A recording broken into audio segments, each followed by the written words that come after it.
allo ba teg ko léegi. waaw allo. ngay doog a ñëw. mbay ni ngay filmé baaxul. ku nga.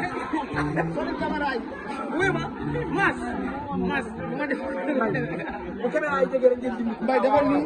wuyu ma. mais Ndiolé li ñu fi taasu tey li ñu fi taasu. waaw ñu ngi woo ñëpp incha allah. le 21 wala le 20. dama ñaar yëpp sax. ñaar yëpp ngay ñëw. suñu yemoon ñaar yëpp.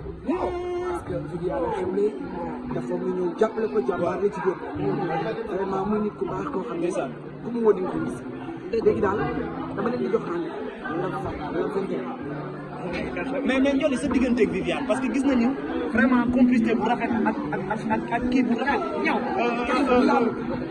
gis nañu ni nga mel ak moom en fait lu rafet nga yàgg séq ak moom sa digganteeg moom lan la. waaw man yàlla def na artiste Sénégal yëpp sama xarit ndeysaan vraiment ci am bés soo ma invité damay bëgg lépp def nañ jàmm ci parce que sant nit moo nekk ndeysaan nit ku la bëgg rek bëgg na li may def donc fenn si képp ko am sa programme ma invité ma bàyyi naa lépp lu may def dootuma am fenn soxla damay ñëw jàpp ci bëgg dogal ndeysaan nit nag nit ku baax nit ku neex a bokkal featuring la comme ni ma ko bokkee ñëpp nag waaw macha allah artistes yu mag yëpp jot def nga ak ñoom featuring vraiment ndeysaan waale mais gëj nga ñëw seenam de lu xew. waaw sëñ nga fi nekkoon ba pare dama demoon Amérique. sëñ nga fi nekkoon dama demoon Amérique.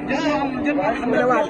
kon dinañ xaar Bercy Guédiawaye bii nga ñëw. dama ne waale njëlee waale. ah loolu leer na. sama doom la maa ko jur. ana ñu waxoon ne dina Ndiolé daa am problème ak waale ak yooyu. waaw ñooñu dañuy wax. ah dañuy wax kon leer na léegi. dañu may loolu rek ñu di ko wax. waaw dëgg la dëgg la dëgg la non non ay wax kaddu nit la.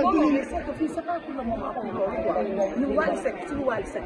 waaw ndeysaan mais yow mii rek dañ leen yàgg. bàyyi ko ay mais Ndiolé kon rendez-vous le 20 ak le 21 incha allah avec Vivi ak Bercy Guédiawaye. ak Bercy Guédiawaye. Bercy Guédiawaye.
Ndiolé génn na soo génnee Sénégalais yi xam ne génn nga doo génn si lu ñàkk fay Ndiolé doo génn si lu ñàkk fay Ndiolé li ci def doo génn si lu ñàkk fay dafay génn l'histoire de Diendra